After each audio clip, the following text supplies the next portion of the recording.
No. Shavua Tov, good week. Okay, that's... All right, we have to start.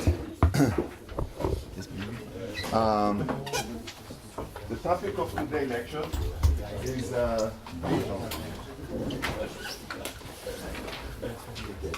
recursive network.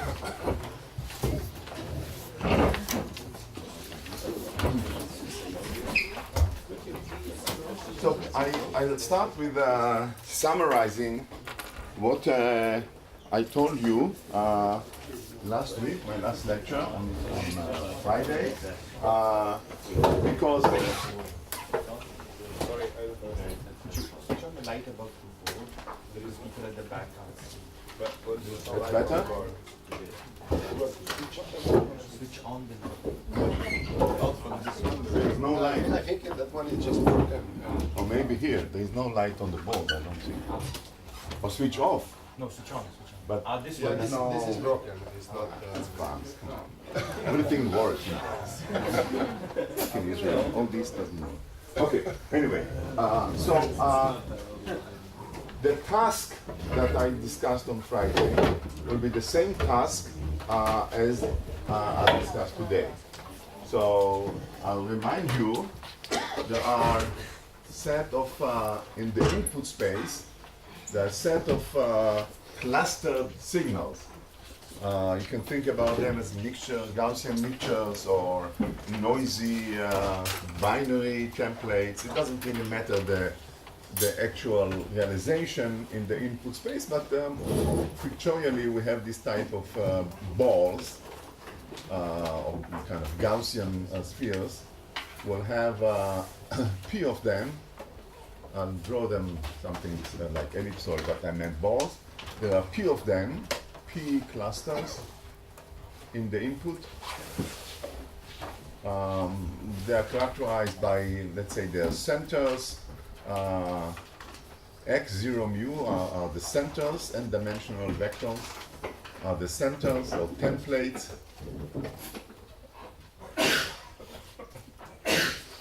Okay, these are the centers, and each one of them is, in Rn, of course. Rn0, I'll denote today N0 by the input, the size of the input layer. They are characterized by their scale, the scale variance or radius, which is I denoted by R0 square, which was basically the size of the variation around each one of those, scaled by the norm.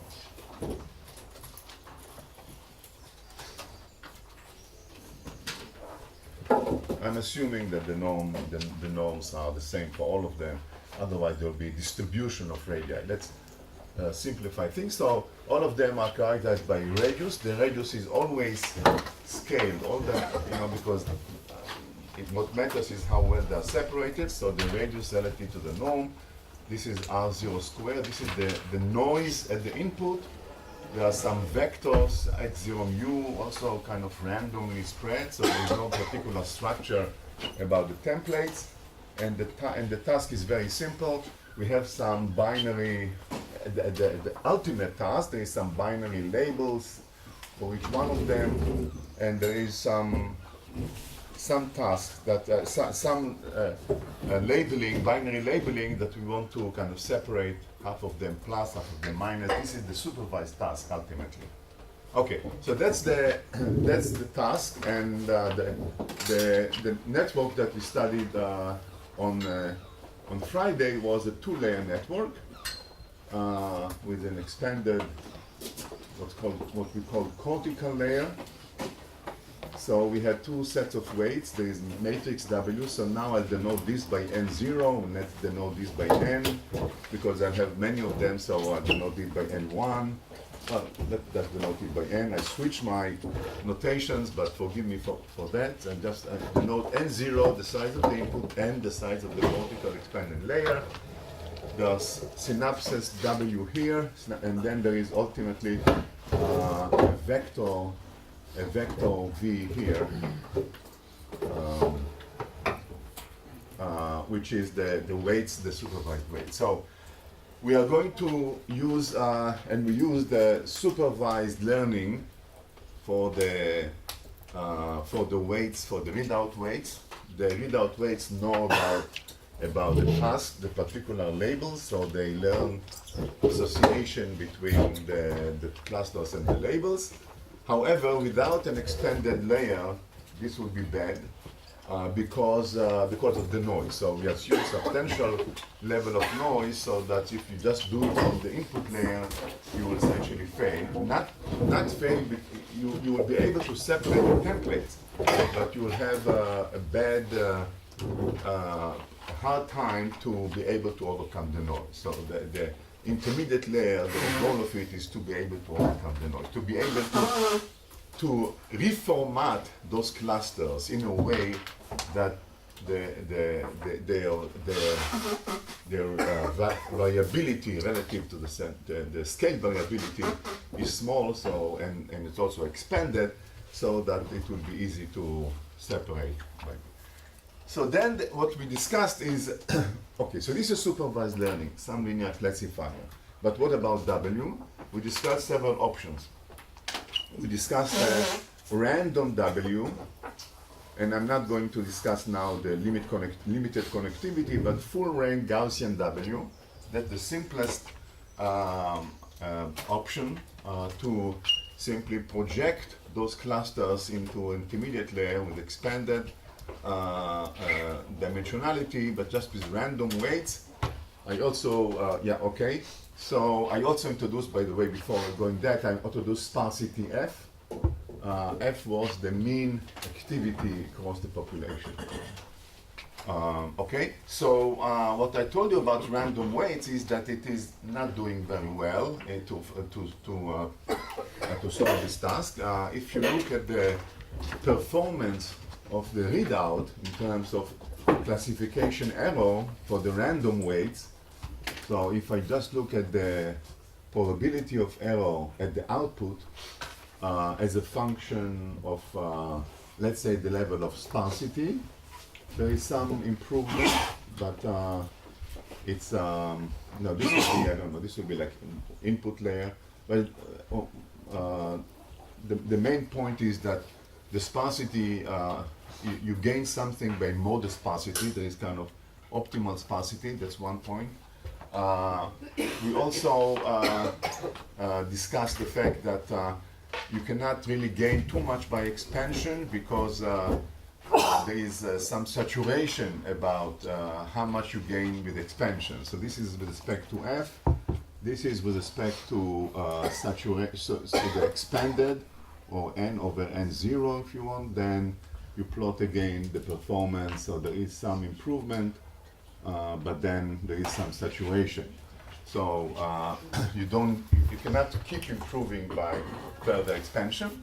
So altogether, you can choose some modest, some optimal sparsity and some reasonable expansion, but you still gain, and you get some improvement, but the improvement is non-impressive. There is nothing to at this point to improve the performance. Okay, so that's random weights. And then the second one was the structured, or what I called unsupervised W. The unsupervised W was, instead of random weights, random representation. So by that I mean that for each template x0 mu, I allocate to it x, I don't know, let's call it x1 or s, whatever the notation. I'm trying to be consistent with my notation today, but I probably will fail. Well, let's call it x. Some x1 mu. So this is I randomly sample p-random representations, also sparse. I also keep the sparsity as I want. Okay. So I sample those random set of states, binary states in this case, and then I learn W such that it will associate it. Okay, so W is such that, what does it mean? So remember, each, right here, So each cortical node, Si, is thresholding sum over j, wij, xj, minus some threshold. This is to enforce the sparsity. So learning this mapping means that I choose w such that if I put here 0 mu, I get back x1 mu, right? 1 is for this layer, and mu is for the pattern. So I map templates in the input to templates at the output. That's my rule. Learn W, do Hebbian rule, SVM, whatever you want to choose, such that templates and the inputs are mapped into templates at the cortical layer. You can choose whatever rule you prefer, as long as it does the job reasonably well. Okay? But now you can, now the point is, now you put noise into the system, you propagate the entire clouds into the system after learning W, and then of course you will have clouds here, clusters here, and then what we saw is that in the unsupervised case, the sparser the performance is, the more suppressed is the noise at this layer, and with appropriate expansion it is still saturated, but the picture is very different. In terms of sparsity, you get performance which go down with sparsity. This is now the arrow. The arrow is very strongly suppressed for sparse representations, and here you can have a very strong improvement with expansion up to a point. So there is still saturation, but the saturation is at much lower level. So this gives some very good performance, but the performance, as I showed you, there is another plot which I'll plot, and this is the performance, the final performance as a function of the R0, the noise, and it is basically again doing something like this. So eventually it will be 0.5, nothing can be done. There is a range of noise, of input noise, where the suppression is very good. So that's the unsupervised learning, okay? So especially when it is sparse, there is a very good suppression for low noise levels. It's sparse and sufficiently expanded, and it works very well. Okay. So I'll come back to more details in a minute, but before that I want to tell you what the program is. The program is, suppose I have input noise, can I do better? So let's suppose input noise is larger than what I can achieve with this one layer. So suppose I'm here, okay, in this region, okay. So now the two layers cannot really help me too much. Also, sparsity, I cannot, this may be, sparsity of 10 to the minus 4. Now, 10 to the minus 4, it's kind of start to be problematic for, at least for biological systems where there is some noise in the output, in the neurons, which I didn't introduce explicitly in the model. We don't want to have only a few neurons altogether representing a concept. It is very brittle. It's not robust to noise in the activity of the neuron. Right? So you don't want to push F to be too small. You want to be in some intermediate regime. Okay. Again, expansion up to a limit. You may have to expand too large. So now I'm going back to the problem, and I'm saying, let's suppose I'm in situations where the sparsity is not too big, where expansion, up to a limit, and where the noise, what's most importantly, the noise at the input is large, larger than what can I overcome with this architecture. So then the natural question is, can I improve by adding more layers, going deep? That's the task of today's exercise. All right. So if there are no questions, I'll go to the deep architecture. Okay. So basically, it's a very similar story in terms of the principle. It just I'm repeating this this concept. So what am I doing? Let me give you the architecture briefly. Yeah, I can maybe draw it here so that it will have in front of us. So there is an input layer and 0. There is a maybe initial expanded layer with size n. Then I repeat it to the next layer.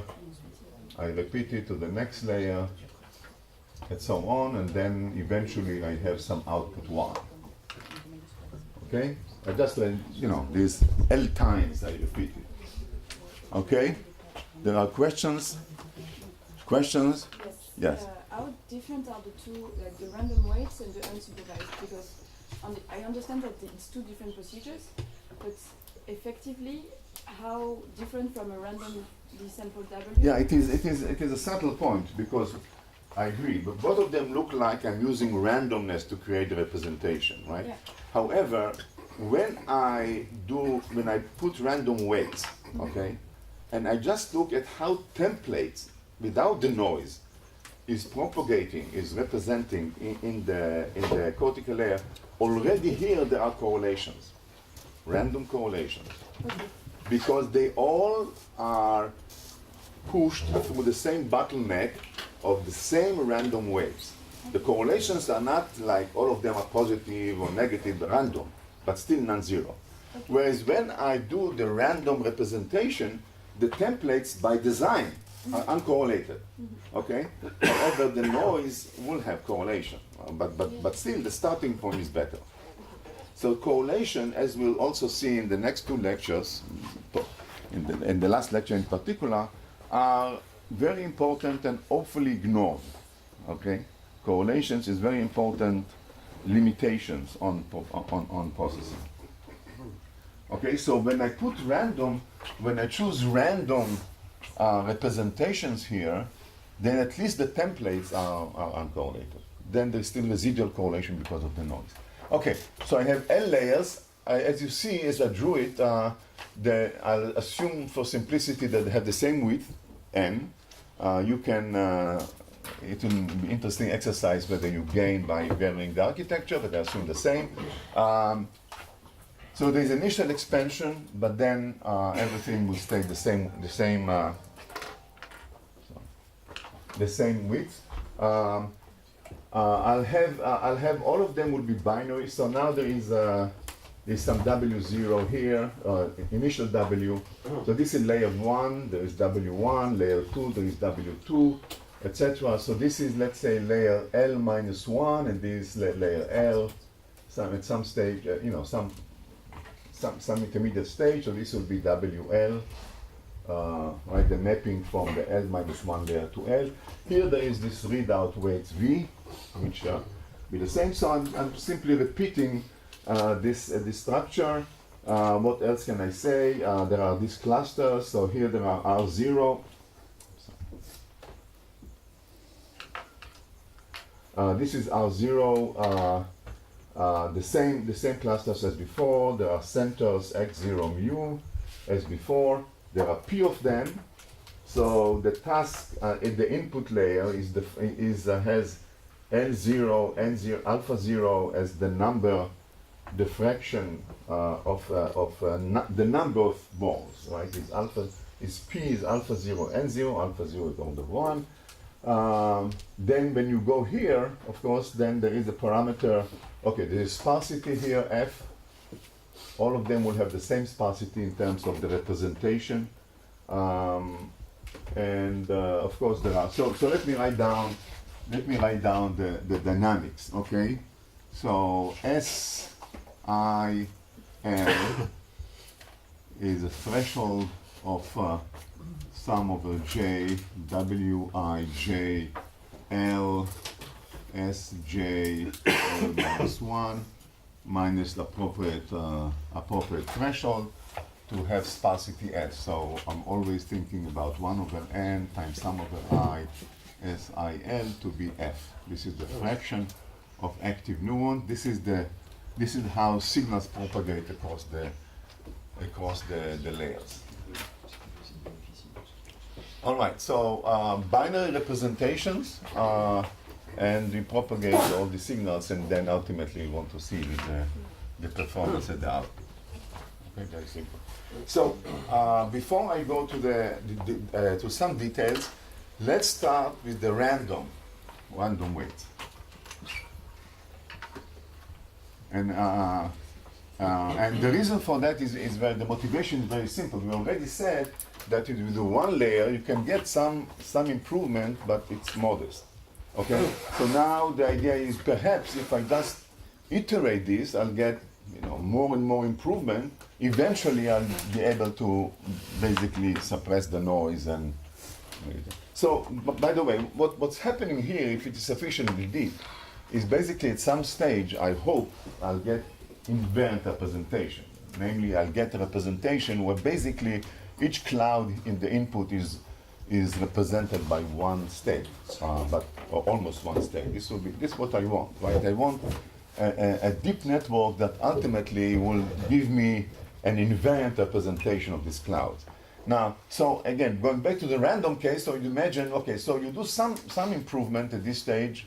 Maybe if I just iterate this improvement, I'll get a very good representation at the end, at the layer capital L. So L is the total depth of this.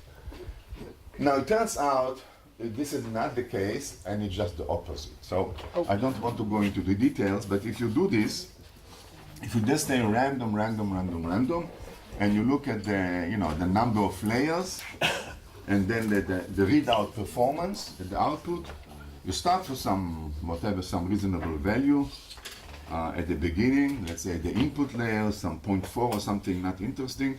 You make some improvement by expanding and specifying, as I described, but then eventually, very quickly, you go to chance. Simply doesn't work. After an initial improvement, the thing is just going to be random, completely random. Noise is amplified, and it's no good. Okay, so that's interesting because again, the intuition, especially if you come from biology, but maybe some of the machine learning, that kind of random weights are good. They're moderately good if you're shallow architecture. They're terrible if you have a deep architecture. Now, I'm not saying it's not good for something like initializing or whatever, but not for solving the problem. Okay, right. But here you're not really making a cascade in the sense that you're not expanding at each layer, right? Yeah, sure. So I said you could try. I haven't tried. I believe this will be the case, but I cannot keep expanding without going to the entire number of atoms in the universe or something. So I have to keep the whole thing. But maybe, okay. But at least for this architecture, and I believe it is more general because we have good reasons to explain why this is so. But let me just not spend too much time on a failure. This doesn't work. But for biology, it's not. Again, there may be rationale why cerebellum is a huge expansion and not deep. Right? There is, the number of neurons in the cortical layer and the cerebellum here are more than half the number of neurons in the entire brain. It's amazing. This granular layer which expands the information from the sensor input back to the cerebellum, back to the output of the cerebellum, altogether is more than the rest of the brain. So there is a huge expansion, but there is no depth.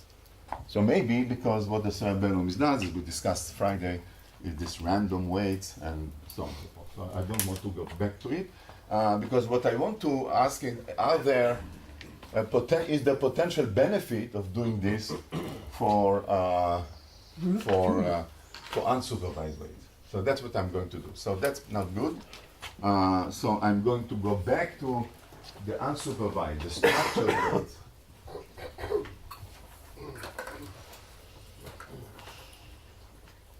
Okay. So what I'm going to do is very simple. Build on the idea of one layer and just keep doing it. Okay. What do I mean by that? I I'm allocating for each template at the input layer. There was a template, a set of templates x0 mu vectors in Rn0. I sample random new sparse representation x1 mu, then x2 mu, etc. up to x whatever xn mu. Okay, so I just sample random sparse vectors to each one to represent one of the clusters. Okay, so you see I'm decorrelating the templates at each stage, right? I'm just random, and then W you just have to make this. So W1 you just design to like maybe Heb rule that takes this and generates this, or some more sophisticated, so W2 and so on. So all these W's are just learned to associate the random targets here with the corresponding targets here, and just repeat it. So it's very simple. Recursion of the same ideas I had for one there. Okay? So that's right. Is it clear? Okay. What is, you can use Heb rule. You can say, for instance, you can say WL will be associating L minus 1 with L, so WL maybe is a head rule that takes sum over mu, takes X L minus 1 mu, and associate it with, sorry, takes L minus 1 mu, and associate it with XL mu. So this is like Heb rule. Okay, we can do better SVM. Okay, why do I mention SVM? Because you can think about each binary node at some layer. Let's say this layer, this node here. So this node here has a set of targets. The targets for this node is that to get inputs, its inputs, and to generate a binary number, +1 or -1 or 0, 1 or 0, 1, depending on its target, right? So X and mu are basically binary. So basically each node here learns to perform a linear classification in the sense that some of the inputs it is supposed to be active, and other input it's supposed to be not active.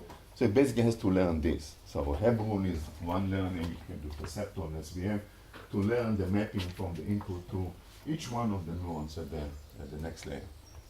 Yeah. Sorry, if you could just repeat again what exactly these representations are. I know we're not learning them, so we're sampling them, right? The But representation what I exactly sample, are the they? learning, I'm making sure that the network implements my representation. This is targets, right? This says I want at the layer 1 that if this is the input, this will be the output at the layer 1. But how do I do that? I have a so I learn the connections. W1 learning that if you take the input x0, you'll get x1, like Heb rules. Sure, but I guess I'm just having trouble figuring out what the structure of these representations is. The structure is just random sparse, 0001, 0001, Oh, I see. some sparse representation, random vectors of 0, 1s. A fraction f of them is 1, the rest are 0. All the binary all the templates have this structure. Okay? It's just that I learned that if I have here the corresponding the random state of input 1, I'll have here the random state of the layer 2 for the same input. So you're using these weights to enforce this What? representation. Exactly. So that's what my target. The whole problem of backdrop and so on, how to fix the internal representation. And I'm saying I just want them to be random, and then I'm learning W, and then I'm saying W would be such to enforce this, this mapping from. Okay. So that's what I do for the templates, and that's the way I generate W in all layers. Is basically to enforce this templates mapping to the right templates. Okay? More questions? Okay, so that's very simple extension of what I had for the Okay. Okay. So now, again, there are some math. I won't discuss the math. But now I want to study, in similar spirit to what I had on Friday, the statistics of. So suppose I did it. That I learned, finished this is now the network, and now what I'm interested in what happens when I propagate the whole cloud, right? So the templates take care of themselves.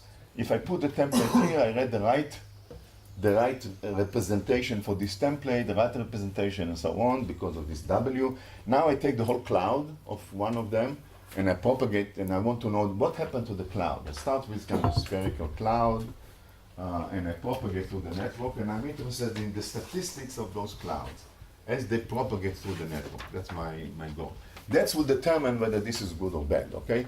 So I'm now... I'm maybe confused. How do you know that the template at layer 1 is How do I know what? the template at... No, I just sample random vectors. You have random binary, no, you have just take random vectors. Those are your templates. What? Those are your templates. Those are my new templates, right? What's the input that is given by the data? Is the 0? I have input. These are the centers of the input. Okay. But you don't Some know state. Well, I may know them. I don't know. I can sample a few of them and estimate it. That's not a big deal. Suppose you give me a typical example. I don't have to use it in the sample. You give me one sample from each one of them. I use them as templates. Okay. It doesn't have to be the centers. The math is simple for the centers, but you can either give me a few examples from each, or you can give me even one from each, and I say this is my template. I'll come back to the learning at the end in the discussion, but for now I'm doing very simple exercise. So your idea for the weights is to create some sort of correlation among in the next layer, isn't it? To destroy correlation. So the templates keep being random. The representation of the templates are ensured to be uncorrelated. Yeah, but the weight. The weights will be whatever they are. I mean, the weights are not random, of course. So a priori, why do you think this is better than just random? Random weights. Yes. Okay, so I'm repeating my answers to, what's your name? Mary Lou. Mary. Mary? You, Mary Lou. Mary. You. Lou. L-U. L-U, Mary Lou. Yeah. Mary Lou. Mary Lou. Okay. If I did it by random, if I put here random weights, okay, and these were random, uncorrelated, this will be correlated. Yes. Okay. That's bad. Correlations is bad. Correlations is bad. Okay. That's, I'm sort of confused, but probably I will clarify. well, no, but that's correlations, if they're structured correlations, if I want, if all my good objects are in one side of the space and bad object in another side of the space, correlations are terrific. It just, it's easy to say and so on. But here the correlation that's random, and that's because of the random weight. They don't have any information about the task. So this is bad. It's very hard to deal with correlations, random correlations.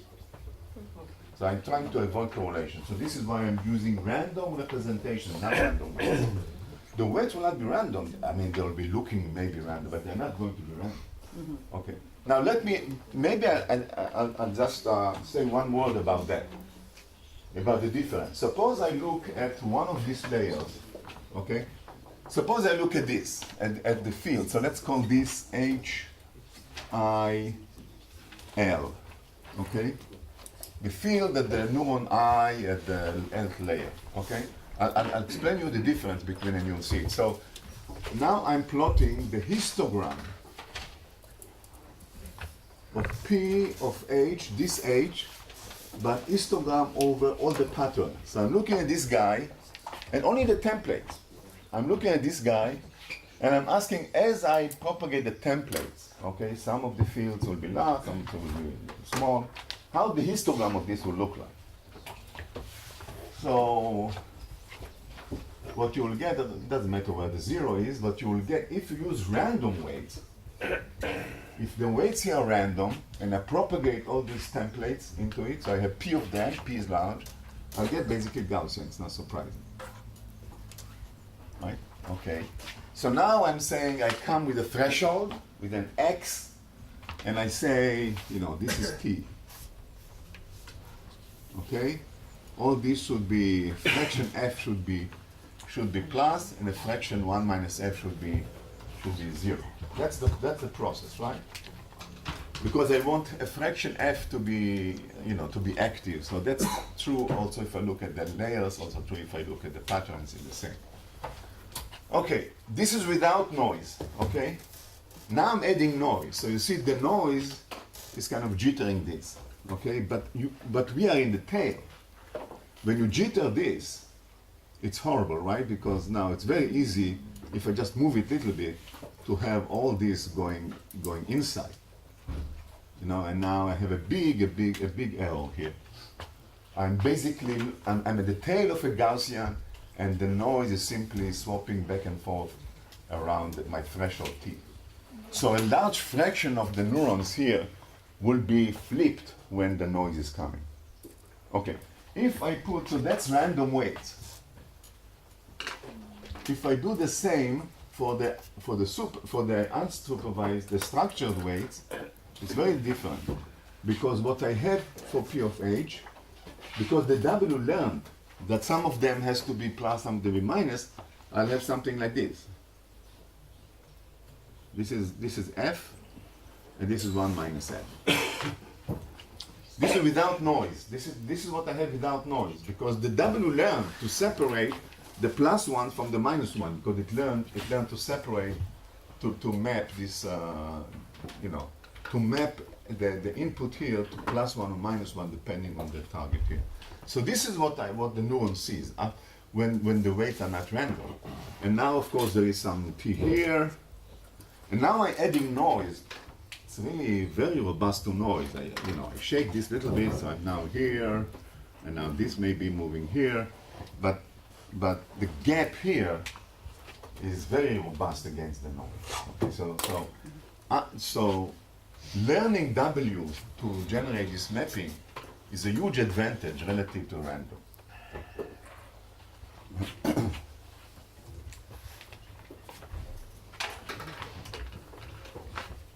All right.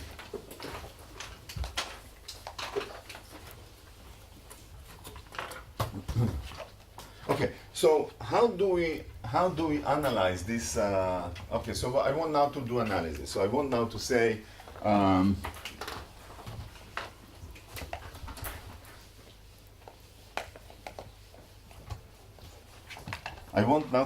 there are two types of statistics that I'm interested in.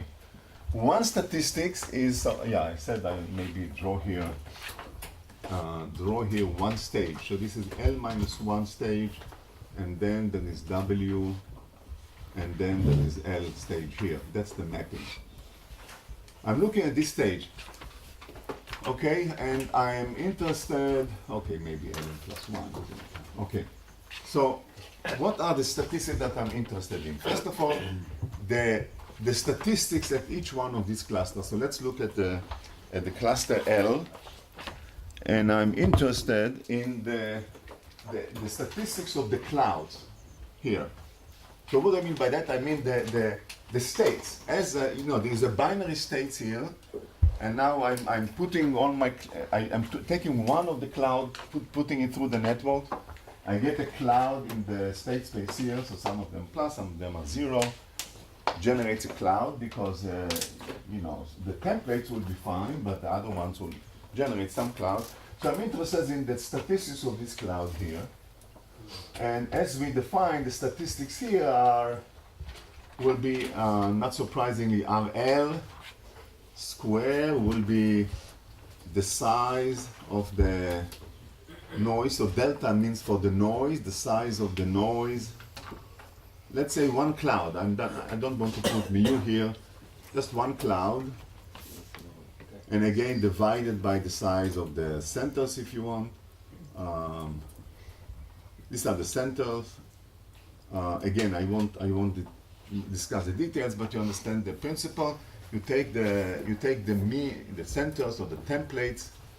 I don't know how to write the templates. X, I want the templates. Okay, and this gives me a scale, and then relative to that, I'm looking at the total radius of those balls. So that's one statistics, RL squared, and then another one will be, as we discussed Friday, will be the correlation. So let's call it the matrix of correlation, CL, which is basically delta SL transpose average over the noise, again divided by this for minus RL squared I. So I'm looking at the off diagonal part of the noise. So this is the diagonal part of the noise. This is the matrix of the off diagonal part of the noise. Simply how SI, SJ are correlated. Two neurons here, two nodes here, how they're correlated. This is CCL. It's a matrix. Okay? This is the number, this is the matrix. Now, as we discussed briefly on Friday, I cannot average this because I get 0. Because the correlations are random. So I can look at the total square of these trace, I can do look at the spectrum and so on. And that's always the question, how do you simplify, how do you reduce the number of parameters to describe the statistics, right? So what I'm going to say, well, I'll decide what statistics to use from this by looking at the next layer. Okay, so right now I have this number and a matrix, okay? And now I'm looking at the next guy here, at the layer L plus 1, okay? And I'm saying what happens, what is the statistics of the input to this guy? Okay, so I'm looking now at the input to this guy. So this will be HI L plus 1. Again, there will be some mean value which related to the template, so there is fluctuation due to the noise. So I'm basically looking at what I'll call sigma, maybe I write it here, sigma L plus 1 squared with appropriate normalization. It is delta HI L plus 1 squared. Properly normalized, so it's a signal to noise, so relative to the non-zero value. Okay, and when I do that, I get that it is WL, the vector WL goes to this guy, so W, the norm, let's call it WL plus 1 to the guy, to the input guy I, so it's a vector, times RL squared. This is the contribution from the radius to the fluctuations in the field, and then there is the contribution from WI L plus 1 C transpose CL WI L plus 1 from the off diagonal structure. You just basically, H is WS, right? So it's very simple, see? Okay, so this is, I'll just drop the indices and I'll write it as morally as this. Norm squared. This is norm square of one vector, a typical vector of W. Should have L plus 1 times RL squared. And now I have here R W L plus 1 CL W L plus 1 transpose here. Again, just one vector of the matrix, okay? And basically, I'll call this D L.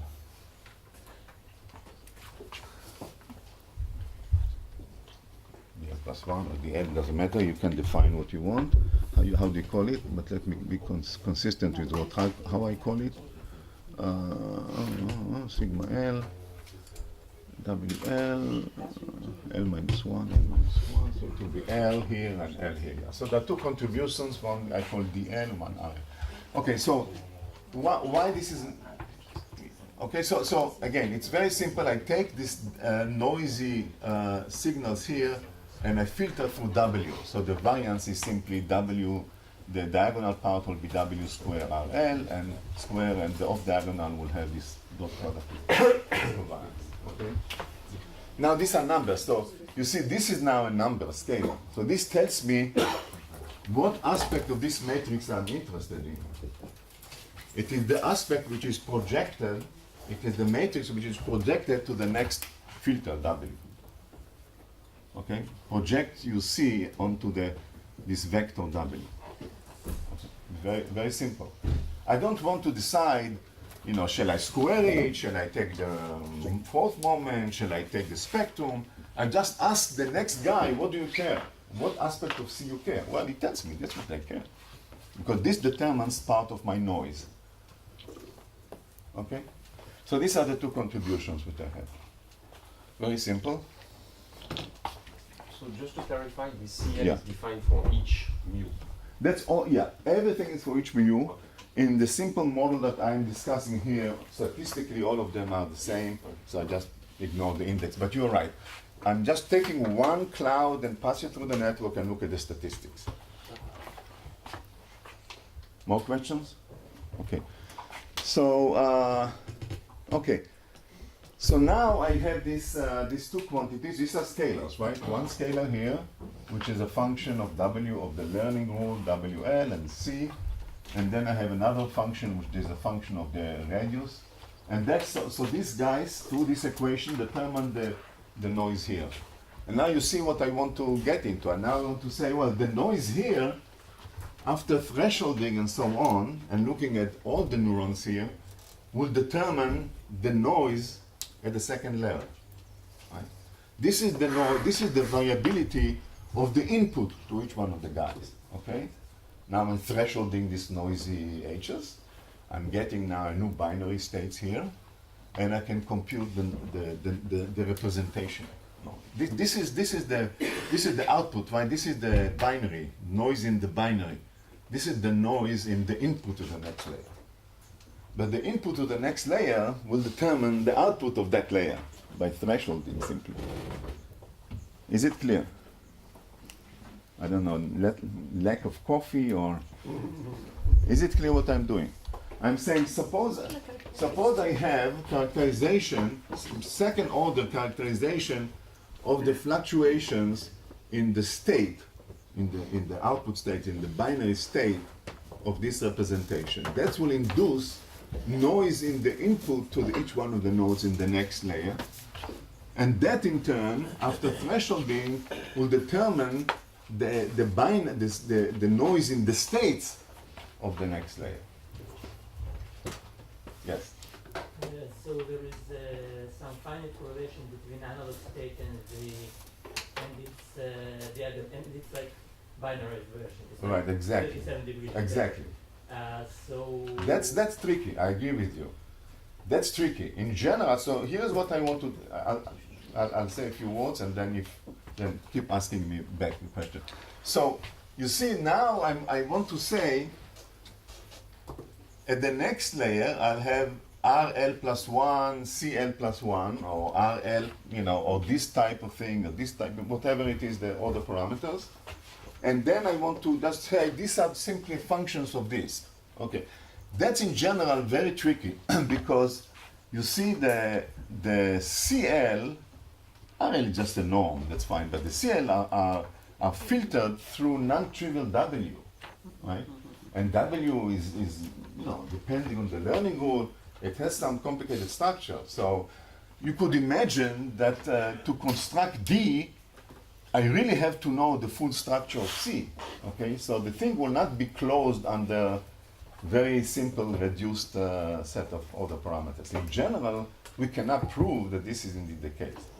However, for the simple case where W is given by something like Hebb rule, something like pseudo-inverse, we can actually do the thermodynamic limit exactly, analytically, and I'll show you the result. And then in this case, things are simple in the sense that I'll tell you. In more complicated case, for instance, if you learn this by kind of SVM-like rule, which maps this into this, then we just look numerically to see whether this also happens, and it does look like it happens. So, but I don't have a proof of that. This is a tricky bottleneck where I pass correlations into the next correlations, right, because of this W. So I won't go into the proof for that, but I want to tell you what happens in the cases with what we can prove, and in the cases where we cannot prove, but anyway, it looks like that. So what happens, I can erase this maybe. What happens is that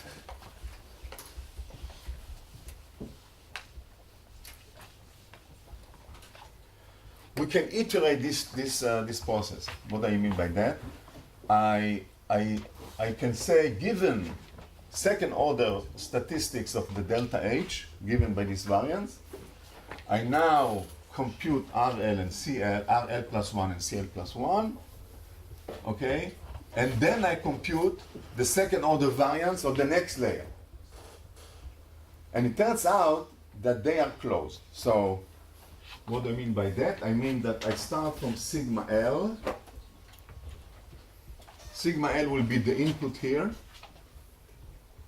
the input to this guy.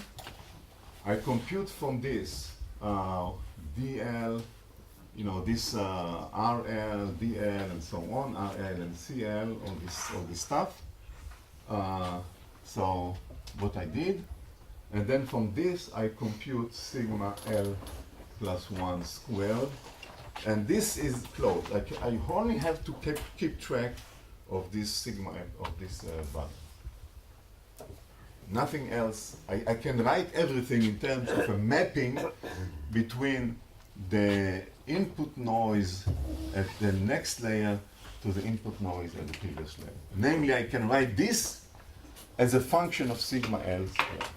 And I can write this as a function of sigma L squared. That's what I'm saying. That's very bold structure. I'm saying this is going to be a function of sigma L squared, and this is going to be also another function of sigma L squared. And then I combine them and I get the function here. Okay? That's a statement of a lot of work, beautiful, analytical, exact in the thermodynamic limit, and a good approximation. It looks for cases where we cannot do the analytic.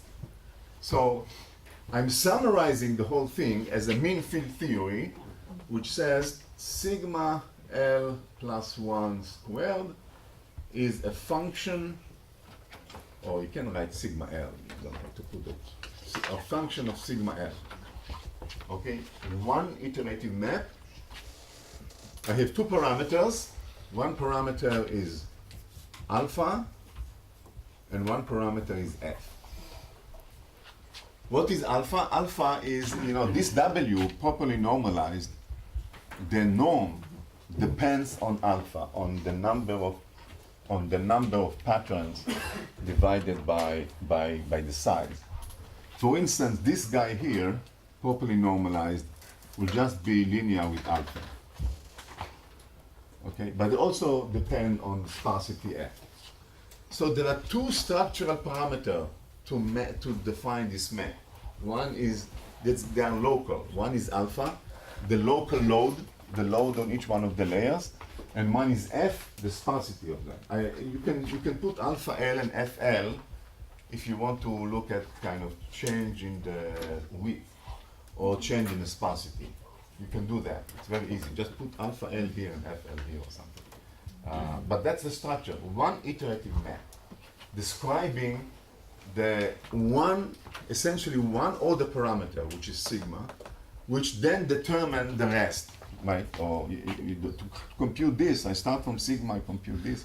So to compute this map requires a lot of work, but that's the end result of this lot of work. Yes. Well, for me, and do I'm Yeah. right, it has the feeling like when you do closure.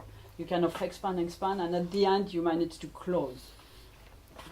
Closure in moment Yeah, expansion exactly, stuff. like we do in It's the same, turbulence, yeah. except that what I'm saying in the cases where we could analyze, we can analyze exactly mathematically in the thermodynamic limit. It's not surprising that it's closed. Yeah, sure, but In mean field. In other cases, it's tough. approximation. Exactly, It's that's tough, it. right? In other cases where we believe it is true, but we couldn't prove, we just sample this. Well, you are We looking did to have the numerically, central we just unitary. sample sigma L, sigma plus 1 for many, and then look whether they look on a line, on a curve. And they look like on a curve, but that's numerical indication, it's not a proof. Yes? Analytic cases for hidden learning group.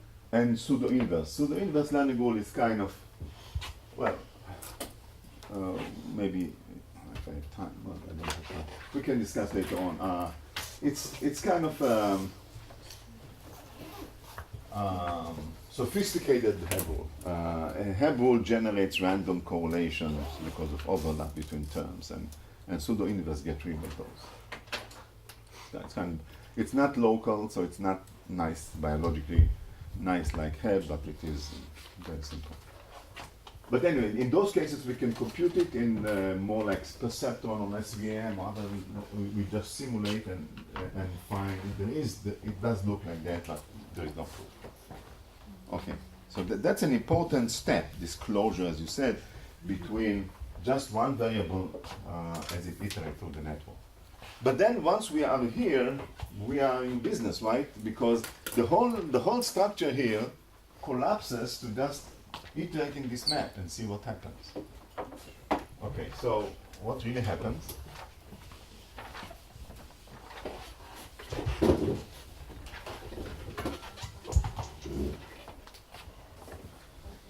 So you see, if alpha and f, if these structural parameters, if you want, are constant across layer, as I assumed in my drawing, then it's a fixed map, right? There is no the map itself doesn't change with time. You iterate the same map again and again. Okay, so it's one-dimensional iterative map, and I'm showing you how it looks like. So I'm plotting sigma L. I don't like sigma L because it's going from 0 to infinity. So I'm plotting sigma L bar. Sigma L bar is just normalizing it so that it won't go to infinity. So sigma L over 1 plus sigma L. So it goes from 0 to 1. So just it's nicer to plot. Okay, so this is 1 is infinite noise. Okay, so this is sigma L, this is sigma bar L plus 1. You can change here to sigma bar, it doesn't matter. You have the straight line, identity, and now you have the map F, okay? And the way generally it looks like,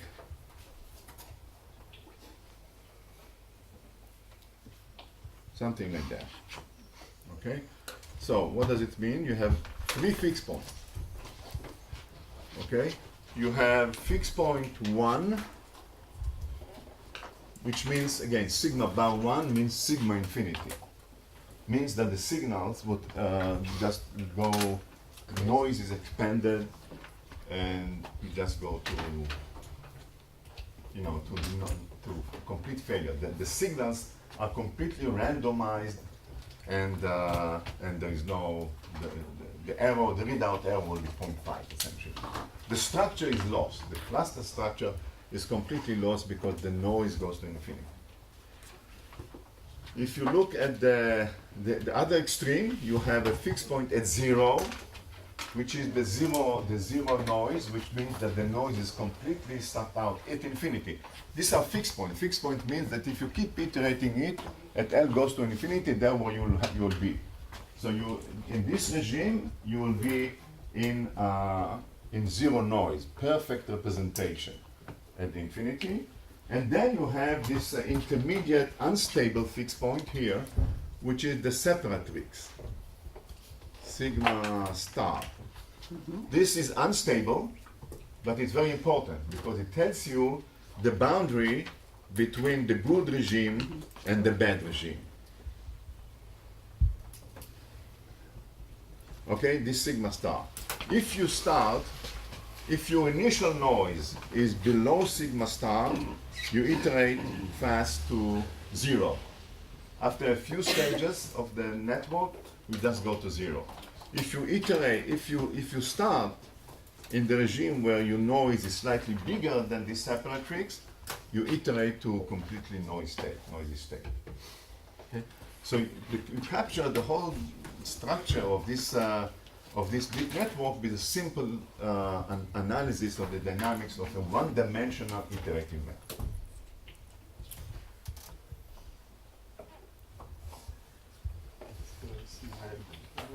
What? Sigma bar is sigma bar L plus 1. Is what? Yeah, that's sigma. You just instead of being at infinity, Yeah, I don't have enough space to write infinity here, so I just. If sigma is infinity, sigma bar is 1. It's just a way to normalize yeah. the completely noisy state.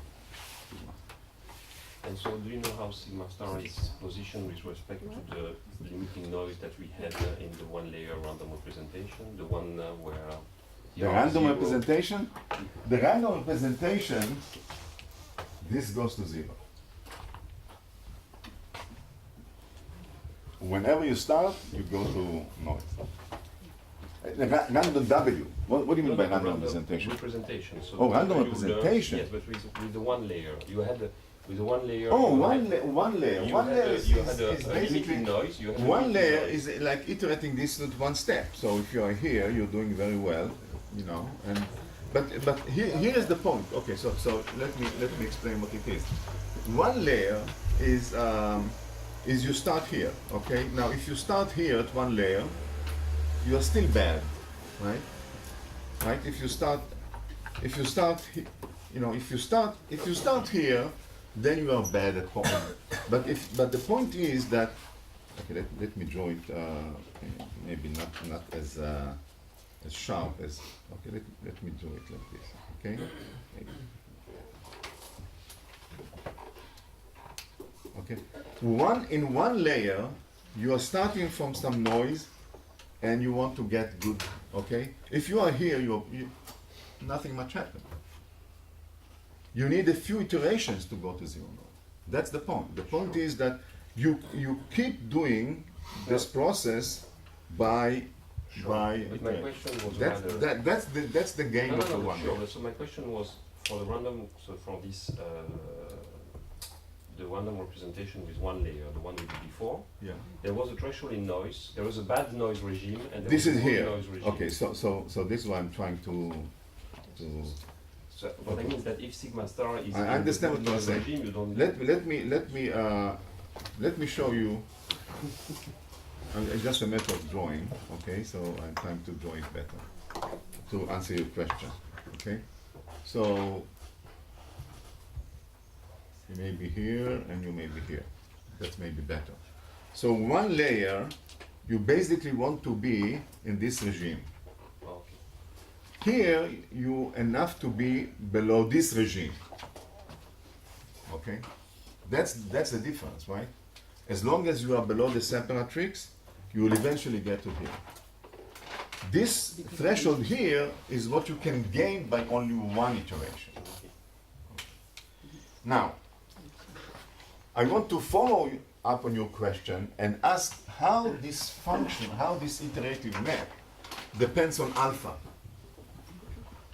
Okay? So I just drew this for one alpha. What happens if I go to smaller alpha? Okay. What happens if I take, what does it mean smaller alpha? Smaller alpha means that for fixed p, that these are wider, right? Alpha is p over n. For fixed p, small alpha means that these are wide. So let's take the extreme case. Alpha goes to 0 limit. You are iterating arbitrarily large, arbitrarily wide stages. So it turns out that what happens is, maybe another color. If you do this, you go to the limit, then what you get is the following. You get somewhat better here, okay? But then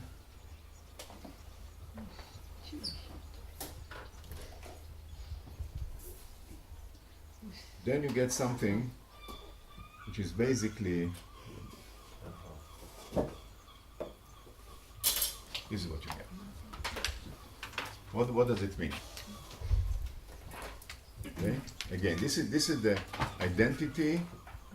This is the identity, and now I'm drawing the curve for alpha goes to 0, infinitely wide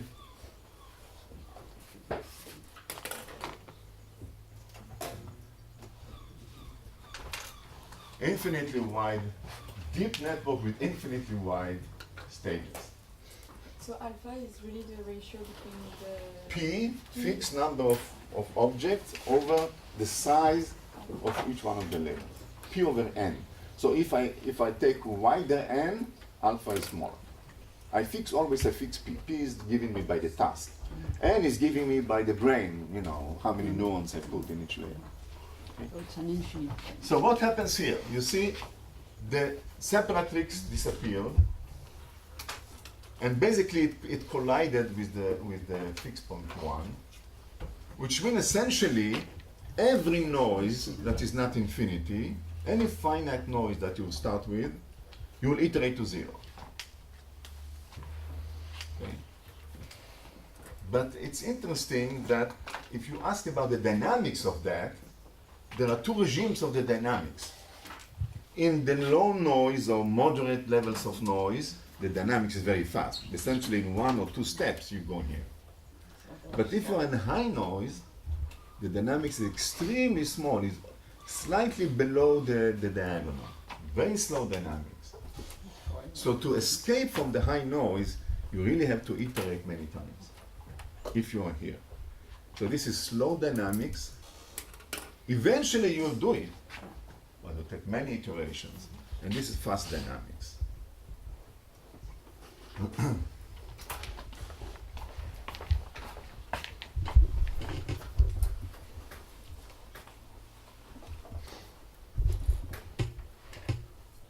And here it doesn't matter whether you take the thermodynamic limit before taking alpha to 0 or after.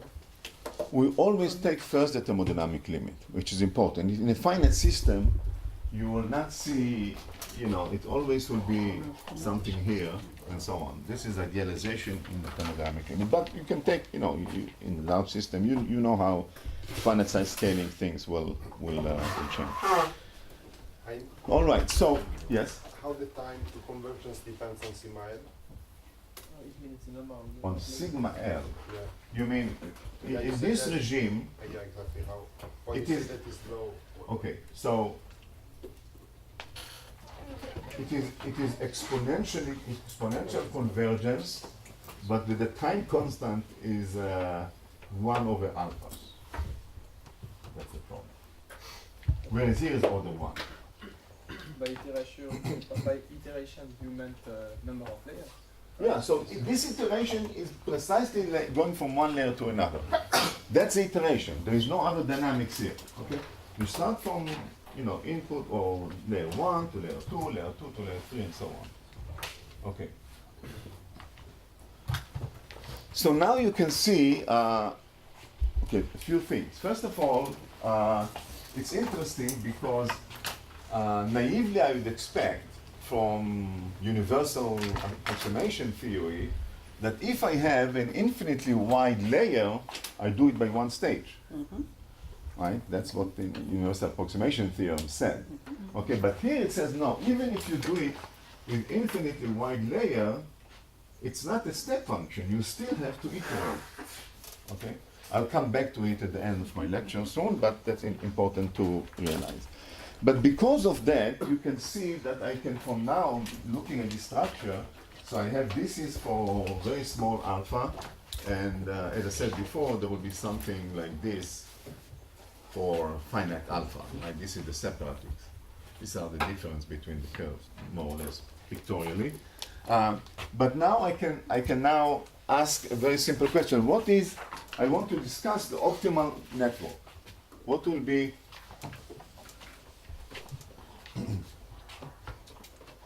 optimal network? So what does it mean optimal? Suppose I fix the total number of neurons. I have a brain. Somebody gives me a brain.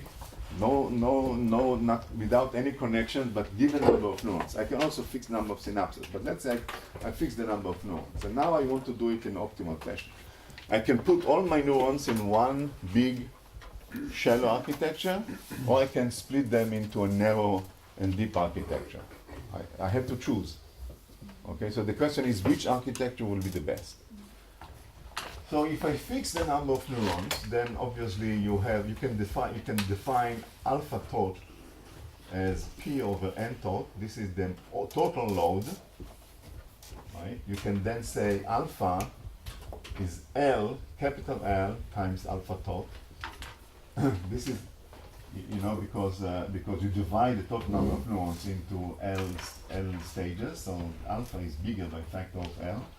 You can put this L here, because you fix this, you fix the total budget in terms of the task. P over NP you fix, but you want to vary L, the total time, right? So you put this here. So you put here alpha tot times L. This is your local alpha, right? Because, is it clear? Right, you have the total load is P over N total, but now you divide N total to L times N. So your alpha is much bigger, it's bigger by factor of L. Okay? So that's what you put here. And now you can iterate and ask L now, the largest L is this. L minus 1, and you have L here. So L appears in two places. L, capital L, appears in how many times you can iterate the process, but also it also limits how well you're doing at every stage. The wider the layers are, the better the local process is. The smaller alpha is, the better you are doing in one step, from one to another. You always improve by having a wide layer, less load on each layer. But then you don't have many times to iterate. So that's the trade-off. And then, not surprisingly, you have optimal under this condition. If you look at R0 max, if you look at what is the maximum noise in the input that you can process to 0, essentially, as a function of this L, but fixing the total number of neurons, you will have a big peak at some L opt. So this will be the optimal architecture for it. This is the architecture for which you can do the best in terms of after L iterations, you get rid, within some epsilon, your input node.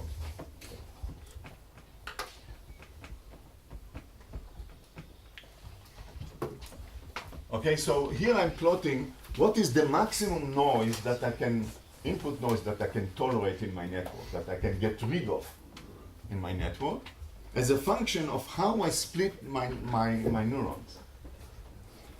Okay, so this is this L, and there is an optimal architecture intermediate. So it means that there is an intermediate architecture, not too wide, not too narrow, which will be optimal for this task. Okay, that comes out of this idea. And then questions on this. Okay. Go ahead. Ask me. This is my salary. So here L is the number of the total number of iterations that I'm allowed. Okay, you see that when I fix the total number of neurons, I have to be careful how I split them. Okay? If I split them widely, then I don't have many stages. If I make them narrow, I have more stages. And the trade-off is that if I'm making them wider, I gain a lot by one iteration, because the load on each layer is smaller, alpha is smaller. So this curve is better. For one iteration, you're doing better, okay? However, you don't have many stages to propagate them. So if you are here, you can say, well, I'm doing better than this is small alpha, this is large alpha, I'm doing better, but I cannot build on it because I don't have enough time to iterate and to go to here. So it's better to have fast dynamics, better to be fast dynamics and not counting. So that's the trade-off, okay? So there is intermediate stage which is just, the size is just good enough for incremental modest improvement at one layer, but I have enough steps to build on it. Okay, so that's a trade-off. This is why, as a function of L for fixed and total, the amount of input noise that you can get rid of means that you can eventually, that after L step you go to here, is a function, has a peak at some intermediate architecture. Is it yet known how optimal the brain, I mean human brain is working on that yeah, I issue? would like to, I'll talk maybe- about maybe it the tomorrow. fly, of course. maybe the Tomorrow fly. I'll tell you how the brain is optimal. Okay, and then finally I want to say the following. So now we know you can, this is easy to compute, one-dimensional map, you can put parameters, but given this, so now I have the following story, so almost done. I have a network, I have total number of neurons, I have my P objects, and I know how to, for total number of neurons, I know what will be the optimal way to arrange it. This is an optimal. Okay? So giving me, if you're giving me number of neurons, I know how to best arrange it in terms of the architecture. Okay? So now the final question I can ask, how many neurons? You ask me about the brain. How many neurons I need? I know how to deal with you giving me a million neurons, I know how to organize them optimally. Is it good enough or not? So now I have the final thing is the capacity, but for the total number of neurons, for the entire brain, not for one layer perceptron. Okay, so now I can ask total network capacity.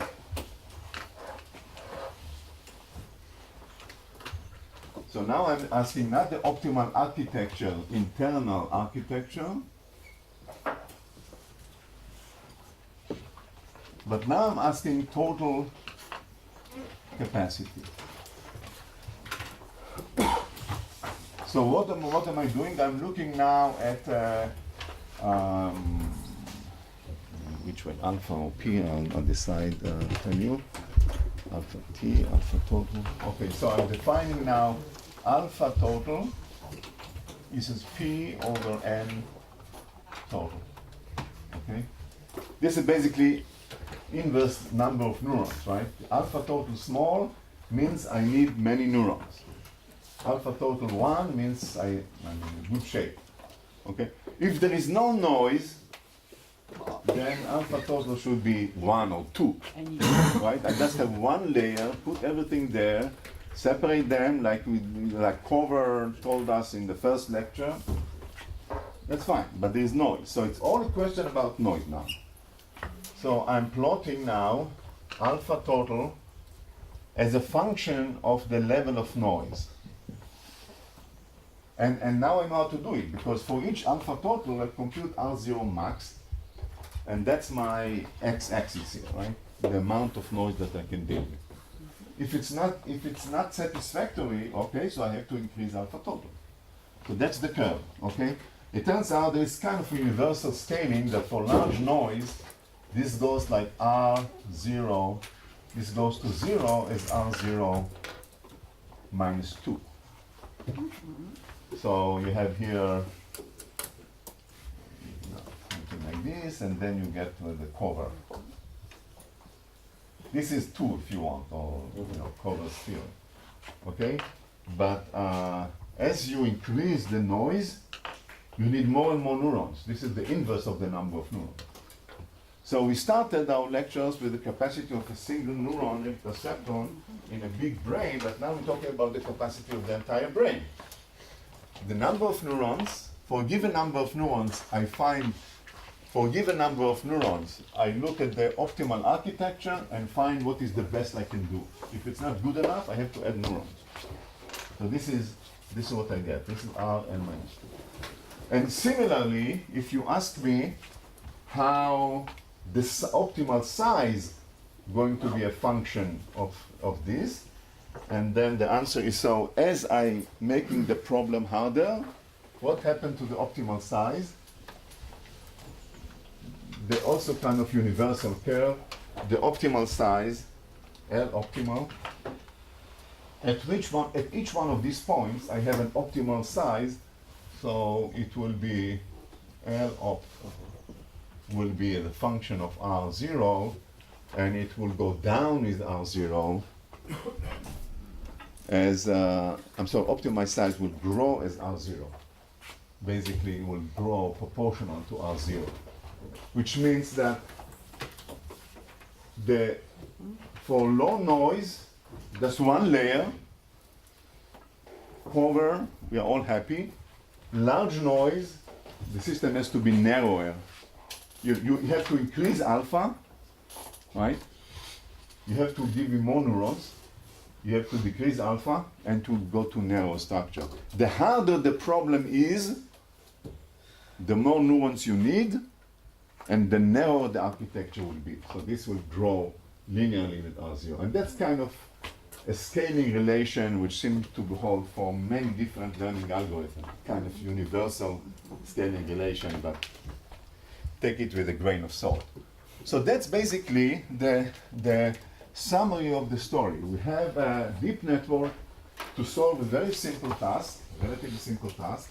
We have a bunch of classes of learning algorithms to reformat those clusters internally from one layer to another. And then we are lucky enough that the entire macroscopic dynamics can be described by one map, one iterative map. And from that, we can answer many interesting questions. Optimal architecture for a given budget. We can ask being deep or wide as a function of the difficulty of the problem. And the total number of neurons that you need as a function of the difficulty of the problem. Okay, so this is all scaled with P. So P, of course, scales everything. That's what's nice about it. I have ImageNet with 1,000 objects. Now tomorrow I'll have ImageNet with 2,000 objects. What I'm telling you, everything scales like P over N. We are in a thermodynamic limit, okay? However, the size of those manifolds for a fixed P, right? So P just scales all the sizes, right? P over N and so on. But the size of these networks are going to matter very much because they determine, relative to P, to the number of objects, determine how many neurons you need totally and what is the optimal architecture. So small noise is wide, shallow. One layer is enough. Large noise, our problem is narrow. But the width is also growing with the noise, right? What? The width is also growing with the noise? The width? Yeah. Well, the width is one over L, right? Yeah. Right. So W is isn't it W is N. The width is N, right?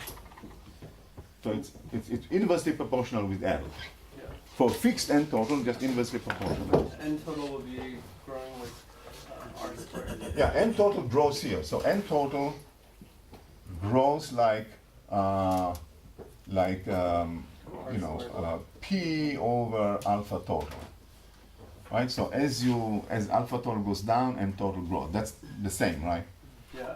And for each N total, L will just be, right, so given L, then N, the width N, is just N total divided by L. So it's also going like R. Right? Yeah. So you make a square network. But N total is R squared. And Yeah, L is okay, R. so I see what you're saying. This will be now, this will be now the same as zero. So it is, I understand what you're catching. It is basically a square. The optimal one will be a square, right? Right, because this goes like R squared, inverse alpha total R squared, and the L optimal is R0, and the width will be R0, and the optimal one will square. So this is the prediction about the brain, right? The brain is a square brain. Okay, now if you put numbers, reasonable numbers, you see that the depth, the square root is what you get, and it's not very deep. It depends now how you put what R0 you assume is, but it gives you some optimal design in terms of width and depth, and then to actually make estimates about the biology is extremely hard. The problem is very simplified. We don't know what is the level of noise that is relevant. So that's of course something which needs a much more complex, realistic adaptation to actually to it. But I must say that it may not be completely crazy to assume that this type of square root, namely depth square root of the size and width square root of the size, is not a more general properties for an optimized grain. Yes. So you assume in this analysis that the right way to measure your budget is this total number of neurons. So you think about the computational costs, so sort of the cost, the number of calculations you have to do to send something through. The number of what? The number of calculations, let's say additions, multiplications, that you need to do to send something through the network, then that kind of scales differently and becomes much larger when you have this square shape, because it should be the number of connections. Yeah, we have, I agree, we have similar power laws which are slightly different for the case where you fix the number of synapses. You're right. Then it's kind of 2/3 and 1/3 is slightly different scaling. But there are similar scaling laws, similar scaling rules that you have to adapt this to. It's a good point. But for these simple cases, we can do also that case. We can ask, so then in that case, the relevant alpha total is not p over n total, if n total is the number of synapses, but it's p over square root of the number of synapses. And then, you can work your way to find out the corresponding exponent of that. You're absolutely right. Now, I want to finish by just two comments. First of all, it would be this is a dream theory of deep networks. I mean, that's what we would like to have, right? We would like to have, for much more realistic and complex set of tasks, a theory of that type. Right? That's what it means, statistical mechanics of deep network. That's what I would have supposed to deliver to you, statistical mechanics of deep networks. I cannot do that. But I can do this for this toy model. But this is the model. This would be what we would like to have, right? Now, of course, in a more complex and rich things, we would say, well, one parameter may be not enough. Maybe we need, 10 other parameters to propagate through the network. Then we have some low-dimensional map. Maybe not one, but maybe two. Maybe there will be fixed points and limit cycle chaos. I mean, the things will be more complex. But that is the type of theory that we would like. Simulations, we don't need theory to do. We just simulate. But this is what theory would look like if we had a theory, or if we will have a theory. This is your task. You're young, to generate such theory for more realistic network. What I'll show you, however, there are two things. One is there is a theory. Another one is there is the methodology of analyzing deep networks, in the sense that, I told you there are all kinds of statistics at each stage you can measure. But what we are doing is measuring the statistics relative to an output. The output can be the next node, or the output can be some linear readout. It's a computational statistics. Otherwise, you can fantasize about the immanent structures and all kinds of topology and have fun. But the network doesn't care about this. So that will be something which we'll discuss in the next lecture. This conceptual idea how to analyze deep networks by looking at the stages and measuring statistics which is relevant to the computation, hypothetical computation at these stages. Finally, I want to talk about a very important thing. I want to go back to the universal approximation theory. How come in this network one arbitrarily wide layer is not enough? Okay, it should be enough. If alpha goes to 0, then one layer should be enough, according to universal approximation theory. Well, the answer is, and that's I think is an important message to me at least. The answer is we made a very simplified assumption about the learning, and in particular the supervised learning, at the output node. All learning was conditioned on information about the templates or estimation of the template. So you have one example, several examples. These are the templates. The supervised learning also learned the template. The supervised learning, the output node Y was learning the V, the vector V was learning from mapping the templates to the desired label, or mapping a few samples from each one of the clusters to the desired label. Okay, we didn't do exhaustive, take you all as much data as you want and make the best fancy learning goal and see what happens. We tried several experiments like that. Madhu and other students have tried. We still have not. The theory is hard, and we still don't know the precise answers. But that's the key thing. Okay, if you allow arbitrarily complex learning, more importantly, arbitrarily large number of data, you can do it with one wide layer. So, in my perspective, sample complexity, or also maybe computational complexity in terms of the difficulty to learn without samples, but is crucial. It's not about being able to approximate. There is some function that can be approximated, but can you find it? And what I'm showing here, that if you limit your sample to very small numbers or very small representatives per node, per object, per concept, per entity, then you cannot do it with wide network, with a shell architecture. So it is about the learning. It's not necessarily about some arbitrarily approximation theory for infinite amount of data. That's the conclusion of this. Okay? Questions?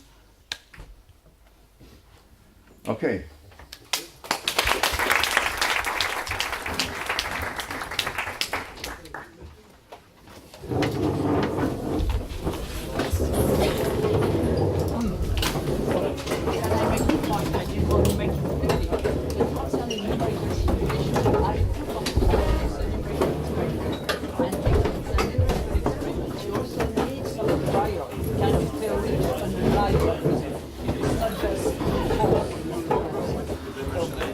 I like this kind of epistemological discussion. Complementary. Yeah, no, you're right.